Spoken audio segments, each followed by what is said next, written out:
Hey everybody, welcome back to Race of History. We are going to get into the Sabaton history for Swedish pagans. I did this song 2 days ago, I think, and so we're going to jump into the Sabaton history for it. My guess is going back to talk about the kind of cultural evolution of Sweden from the time of the Vikings. It's called the Vikings and the Rus. I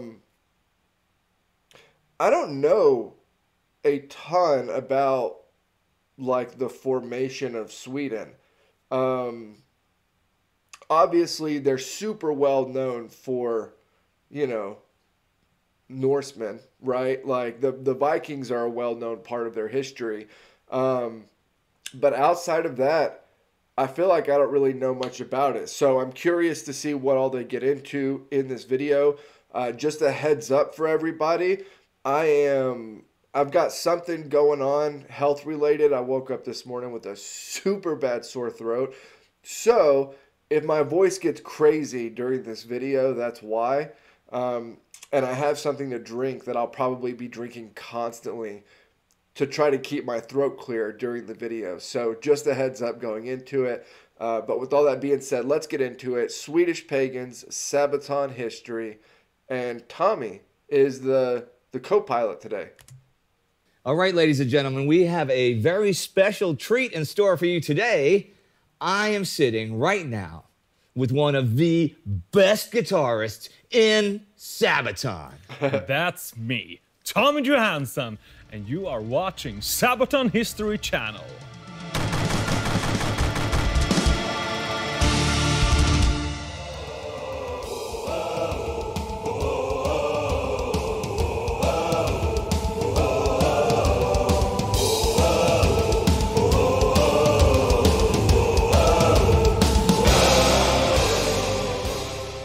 It gladdens me to know that Odin makes ready the benches for a banquet. Soon we shall be drinking ale from the curved horns. The champion who comes into Valhalla does not lament his death. I shall not enter his hall with words of fear upon my lips. The gods will welcome me. Death comes without lamenting. Eager am I to depart. The Valkyries summon me home, those whom Odin sends for me from the halls of the Lord of Hosts. Gladly shall I drink ale in the high seat with the gods. The days of my life are ended. I laugh as I die. The Saga of Ragnar Lothbrok. For a long time, the early history of Northern Europe was shrouded by a fog of mystery. There was a marked gap in knowledge of Europe in the years between the fall of the Roman Empire and the full spread of Christianity. And this era was simply accepted as the Dark Ages, as an era before general literacy, when Northern Europe was ruled by savage and fearsome heathens.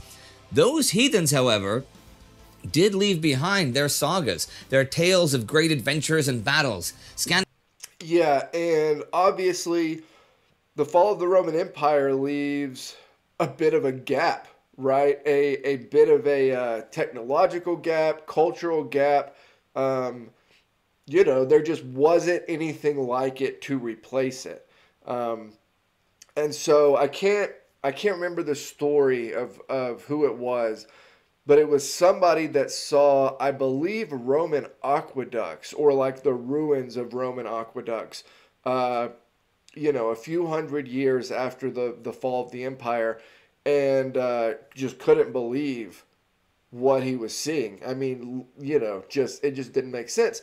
And think about it in modern terms. Like, if there was some cataclysmic event that wiped out it would have to be most of the population today, I feel like, because it's not just one society. But if there was a huge event that wiped out a ton of the world's population, how many generations would it take before people would stop recognizing or realizing like skyscrapers and stuff as being culturally part of something we had done, right? Like as humans. I feel like it doesn't take very long for you to kind of go backwards once something happens that kind of tops off the technological advancement.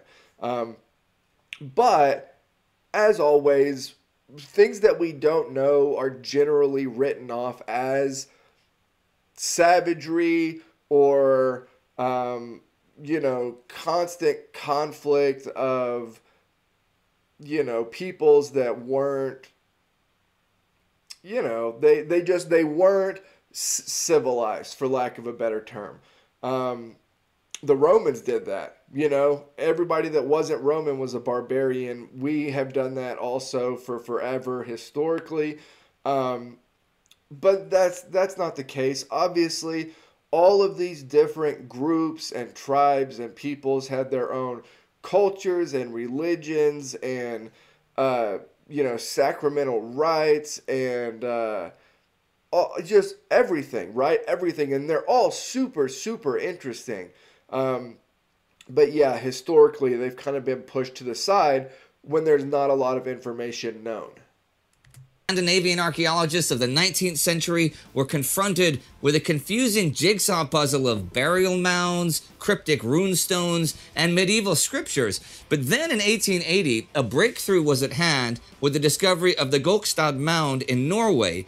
In a ship buried 1,000 years earlier, next to a large pile of shields, swords, and jewelry, lay a man that reignited the interest in a long-forgotten age. He was huge for his time, over 180 centimeters tall, a chieftain who had most likely met a violent death in battle, the embodiment of a Viking.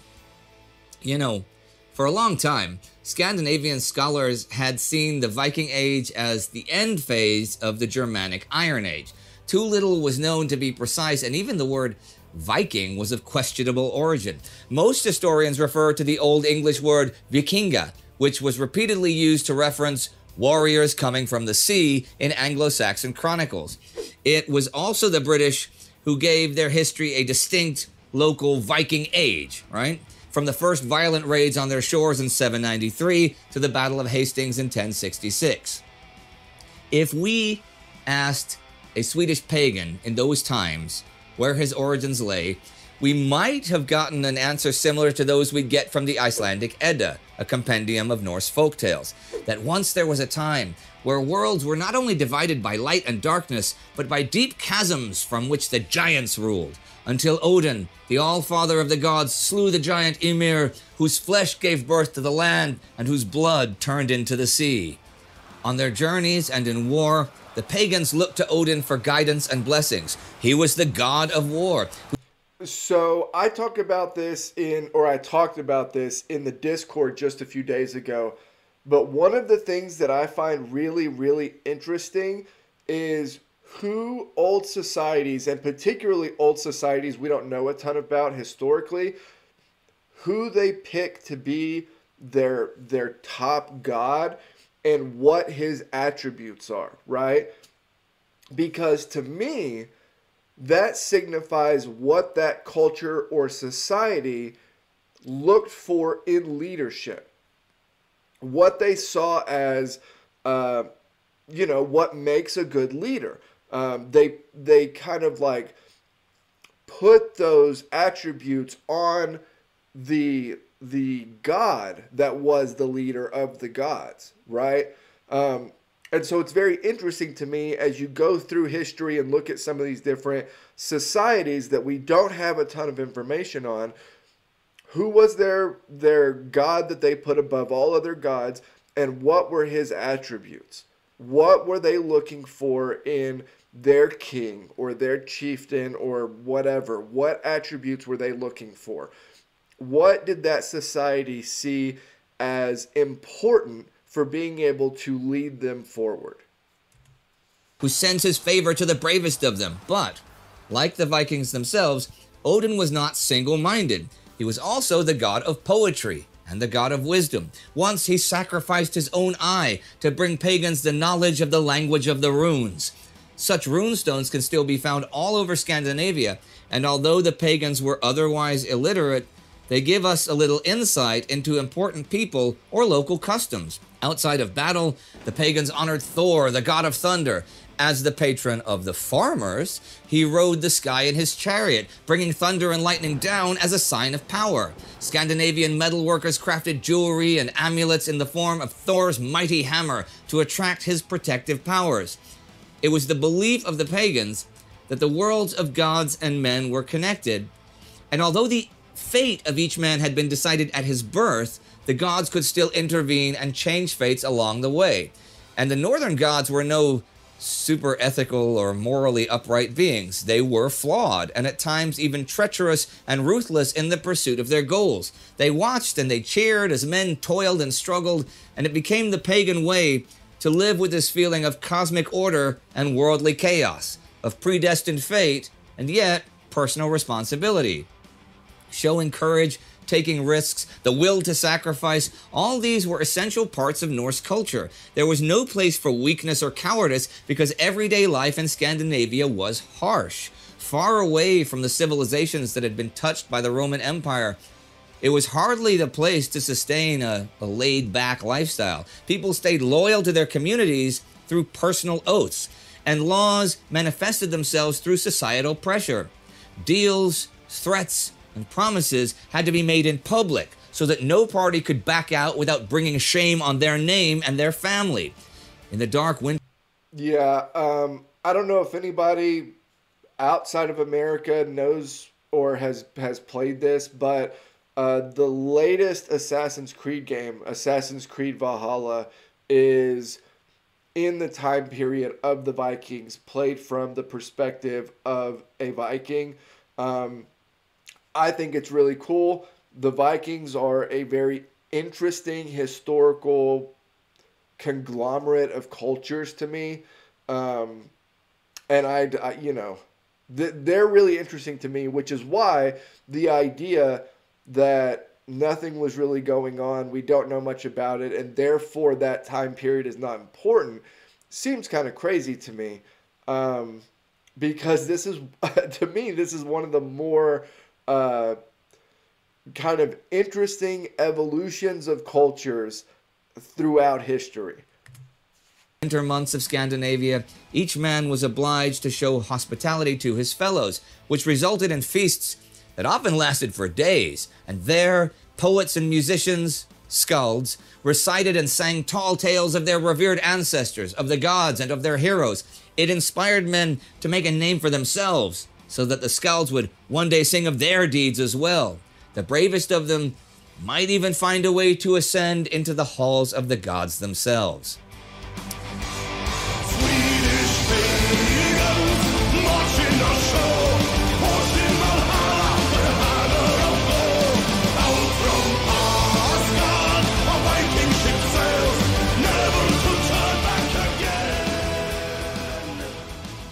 Life on Scandinavia's coast made the Norsemen top-notch seafarers. They invented the keel, which was quite the nautical breakthrough as it allowed ships to cross oceans. Their famous longships were sleek and sturdy ships, perfect for traveling large rivers. With such ships, the men ventured out. Some wanted to trade, others sought a new place to live, a few were exiled or on the run, but the bravest, the hungriest of them all, they went Viking. The world was laid out in front of them, and it was theirs for the taking. The Danes and Norwegians ventured south and west. With fire and sword, they raided across the Frankish coast and deep into Charlemagne's realm. Here, they became the ferocious Northmen, and their impact on Frankish society was immense. Tall and broad pagan warriors fought and slaughtered their way through northern France. The Christians saw them as God's punishments, as harbingers of the apocalypse. Each successful raid attracted more pagans to the Viking lifestyle, though, and especially imposing chieftains became sea kings, lords without a country, but with enough money and power to lead expeditions in pursuit of plunder. Their seemingly endless ambitions took them up the River Seine to lay siege to Paris itself. Other sea kings went further west, towards Britannia and Ireland. From the first raids on Anglo-Saxon monasteries to the full-scale invasion, a great heathen army landed in 865 and plundered and raided its way from Northumbria to Wessex and threatened to take over all of England and turn it into Daneland. Heroes larger than life had appeared. Legends like that of Ragnar Lothbrok, Thorgils the Devil, or Ivar the Boneless. Skalds sang of unshakable shield maidens, or the secret warrior brotherhoods, like the Jomsvikings in the Baltic Sea. And another popular tale was that of Rurik and the Rus. While the Vikings from the shores of Denmark and Norway usually traveled westwards, the Swedish pagans went south and east, across the Baltic Sea. Archaeological evidence shows that the Swedes had formed colonies in Courland and on the Baltic coast as early as 750. Swedish Vikings soon took over a major fort at Lake Ladoga, which opened the way to the vast river network of western Russia. But unlike the British or Frankish shores, there were few riches to be found there. No monasteries or wealthy towns to be plundered, so they traveled southward in their sleek longships, sliding down the Volga and Dnieper towards the realms even beyond the Black Sea, laden with goods like amber, swords, honey, tusks, furs, or wax. They sought to exchange them for silver and silks. That is so far. The distance that they are traveling, you know, because Russia is where empires go to die. So you definitely don't want to hang about around there. And my guess is the locals didn't look too fondly on them anyway. But south of the Black Sea, like that is so far considering the time period and what they were trying to do. I don't know, that was just way further than I was anticipating them going. Most profitable, however, was the slave trade. Captured Slavic girls were sold for high prices in the slave markets of the Byzantine Empire in exchange for Greek or Arabian coin. Navigation down the major rivers was hazardous and the surrounding country treacherous. Semi-nomadic tribes like the Khazars watched the Northmen with suspicion. Many other tribes saw the Vikings as intruders, and there was never a guarantee that even those who had shown them hospitality on the way south might not lay in ambush on the way back. But this was the Viking way. Scandinavian merchants traveled with their bodyguards, a sworn group of men, armed to the teeth and united in their belief that they could only trust each other. The journey was long, and many did not return, but those who did so as rich men. The writings of Islamic and Byzantine scholars tell us of these men, who called themselves the Rus or Varangians. I have seen the Rus as they came on their merchant journeys and encamped by the Volga. I have never seen more perfect physical specimens. Tall as date palms, blonde and ruddy, they wear neither tunics nor kaftans, but the men wear a garment which covers one side of the body and leaves a hand free. Each man has an axe, a sword, and a knife, and keeps each by him at all times. The swords are broad and grooved, of Frankish sort. Every man is tattooed from fingernails to neck with dark green or blue-black trees, figures, etc. It is the custom of the king of the Rus to have with him in his palace 400 men, the bravest of his companions and those on whom he can rely. These are the men who die with him and let themselves be killed for him. The name Rus probably stemmed from the term Ruotsi, a name the Finns gave the Swedes. It simply translates to men who row, which is, after all, pretty accurate, right? Those Rus traveled from the far north down to Constantinople, which they called Miklagard, the great city. A group. Yeah, the Rus they set up shop and created the villages in modern day Ukraine, right? This is all a little bit foggy history for me. But if I remember correctly, the Rus are the ones who founded some of the what became major Ukrainian cities. I don't know. I'm going to have to dig more into this. But I think that is the case. Which, if that's true, that's very, very interesting. A group of Varangians even served the Byzantine emperor as warriors for hire. Others travel even further, down the Caspian Sea towards Baku, the city of fire. That trading route, although very dangerous, was also extremely profitable. Back in Scandinavia, archaeologists have found hordes of foreign gold coins and even rings made of ivory. Over time, the Swedish Vikings of the Rus and Varangians built outposts and colonies along the way. They joined forces with the local clans and made alliances against common enemies. Over the decades, the Rus mixed with the locals, adapted local customs, wore their colorful kaftans, and their chieftains called themselves Khans. They often converted to Judaism or Christianity, and it was they who eventually laid the foundation for the Kievan Rus, the realm that Russia, Ukraine, and Belarus all claim as their forefathers. That is very, very interesting to me. That timeline, or like common thread, is very interesting to me. I'm going to try to find another video about this that goes specifically into that. Man, I don't know. I don't know what I was expecting as far as the history, but once it started talking about them moving towards Russia and then going further south, I don't know. I just started putting two and two together on the Rus, right? And about the Vikings spread into Ukraine, basically. Yeah, I don't know. That's just, I guess I had never really put this together before, but very, very interesting. The founding of these major areas goes back to the Vikings. Their cultural ancestors. Nowadays, Vikings are more popular than ever. I don't think anyone back in the 19th century would have predicted that early Scandinavian culture would rise to such prominence. In fact, I think they would be very, very surprised. The fire inside is ignited by bloodshed in the circus from north. Will it be as was said? Will the serpent be woken? And will hell? So Tommy, first of all, I gotta say, it's a real honor for me to be able to sit here with, literally, I mean, we're not kidding, one of the best guitarists in Sabaton. I can imagine how you feel. Can you? Yeah. Because it's an awesome feel, and it's great to have you on the show. I hope it wasn't too much trouble flying in and all with COVID and stuff. And, you know, well, it was a bit of a hazard, but I mean, I'm here now, so it's all in the past. I'm just glad to be a part of the show. Well, and it's also because it's a special episode. That's why we wanted something really special. Because, now you might not know this, but this is actually true. Swedish Pagans is likely, I haven't counted, but every single time people write Swedish Pagans, I think it's possibly the most requested song that we do an episode about. Really? Really, which is interesting because it's a bonus track. Yeah, I didn't know that. Well, how do you feel about the song?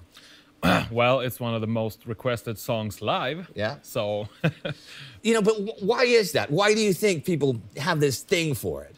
Well, because it's a great song.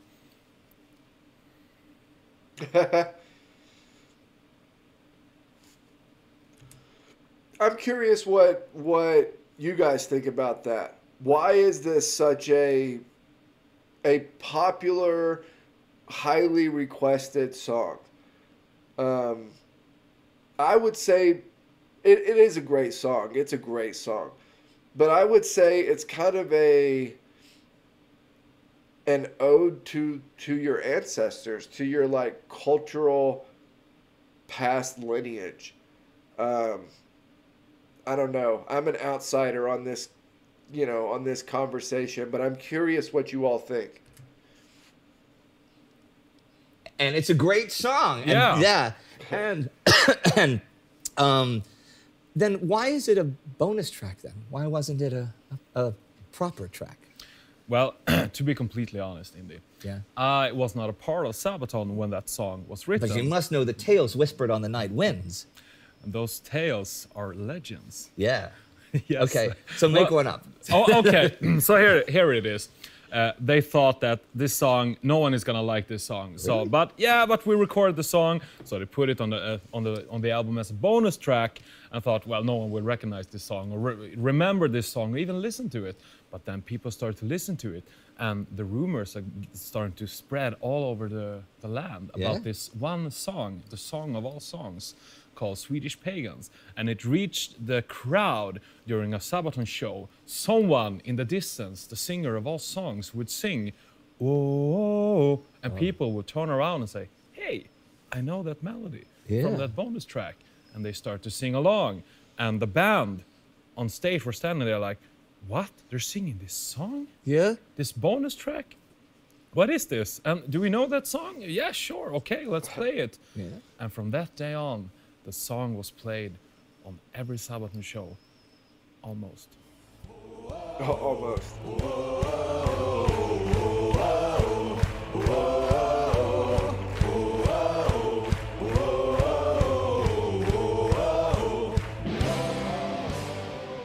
So when you joined the band, what was the first song? Not songs that you guys were coming, new songs. What was the first old song that you had that you learned? Like maybe for a tryout, or maybe I don't remember because, I mean, I was listening a lot to Sabaton. You're gonna say I was really high. Tommy says no, the new hashtag. Yeah. Use it and you will stay away from drugs. Yeah. Use that hashtag to stay away from drugs. Yes. I'm glad we had this time. So anyway. Okay, yeah. So I knew a lot of Sabaton songs actually. I don't remember because I got all the songs and they told me listen to these guitar files because I had Tobe's guitars. Sure. So I listened to them and started to learn the songs. But most of them I knew already, Right. the basics for. But I think the one I really started to learn, properly was to learn the proper way how to play it was Atero Dominatus. Okay. Wow. Yeah, cool. because it's one of my favorite Sabaton songs from the old days. So I learned to play that. And to be honest, I listened to the guitar parts on Prima Victoria and I realized, okay, I know this one already. So I didn't even practice that one Okay. because I knew it already.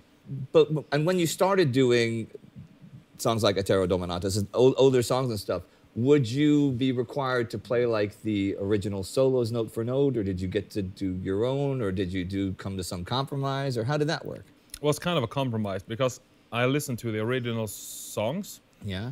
and then I listened to how Tobe played the Right. songs, how we played the solos and how we did certain parts. And I realized, okay, here he plays like the original, so I should stick to that. Right. And here he plays something completely different. So So I could either play what he does or do something new. well, that's pretty cool.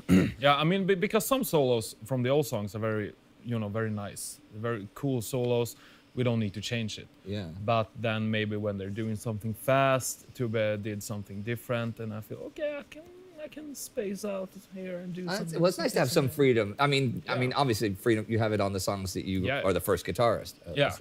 And you know what's surprising? I mean, as many people will know, especially just by looking at you and by your hair, you come from a smoky jazz background, like jazz flute and stuff, right? So I thought that was kind of cool that they asked you to play guitar of all instruments, you know? Yeah. Hashtag Tommy plays flute. That's a popular one as well. And we can probably get some pictures of him playing flute. But Swedish Pagans, obviously, you're from Norrland. Yes. You know, you're a big sort of hairy Viking guy. Hashtag Viking guy. But okay, now it's interesting how the world looks at the whole Viking period and the period cover. How would that compare with how Swedes see it themselves? Because the world sees horny helmets. Well, I mean, Swedes are very proud of the Vikings. That Vikings that came from the north. Yeah. Sweden, Norway, Denmark, the Vikings. We're very proud of what we accomplished, but it's like we don't talk about the bad things the Vikings did. Yeah. I've got to be honest. If that was my cultural heritage, I would be, like, stoked about it. You're talking about a time period where the world is just a total shit show. Like, history is almost just one giant shit show from beginning to end. But in this time period, like, life wasn't easy or nice. That's why most of the religions were centered around death and you know, the afterlife and things like that, because they're just, you had to like have something to look forward to other than just this terrible world that you inhabited, right? So the idea that, I don't know, like, sure, the Vikings did bad stuff, right? But what historical group has not done bad stuff? Like, there are not any. They all, it does not matter what culture your historical ancestry stems from, they will be on the giving side, you know, the winning side and losing side of some really truly terrible things. But the Vikings are pretty badass, I feel like. So I don't know. I feel like I would be all good with that, and I would be super proud of it if I was from the region. And they plundered and they stole and raped and killed and murdered. So we don't talk about that. Yeah. We always talk about how big we were and how strong and long hair. And I mean, take a look at the TV show Vikings. Yeah. That's how we see how Sweden looks at Vikings today. Like, yeah, that's how we were, cool, and we had a cool hairstyle and a lifestyle, and that was so awesome. And then people start to ask us, but yeah, you do know that they were kind of, you know, bad people. They were murderers, and they It was killed just turning people. up saying, hi, can we borrow your houses and cities for 300 years? Yeah, exactly. It's okay if we take your daughter to this room. There's like 50 of us. Is that okay? No, I don't think they did that. Yeah. No. We don't usually talk about that. Okay. But we know that it happened. But here on Sabaton History, we cover all aspects of the history in the songs. Exactly. Well, Tommy, from since I am now a Swede, from one Swedish pagan to another, thanks for being my guest here as one of the best guitarists in Sabaton. I'm so glad to have Tommy, who I call Frosty. Insert photo of why. Right. So glad to have Tommy as a guest right here on Sabaton History. Glad to be here.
Thank you, everyone. Okay, so that was Swedish Pagans. I have a question. Somebody had, or a couple of people had said that there's this kind of back and forth ongoing thing of Joachim not wanting to play this song and other band members and crowds kind of pushing him to play it. How did that start? And does he actually not like the song? Or is this kind of like just some ongoing joke thing that they have? I'm curious how that kind of started, got going, and if he actually doesn't like the song itself, if there's actually something about the song that bothers him, and then he just has to play it everywhere he goes. But that was a great video. I'll have another Sabaton song out too. As always, like, comment, subscribe, help me keep building the channel over here.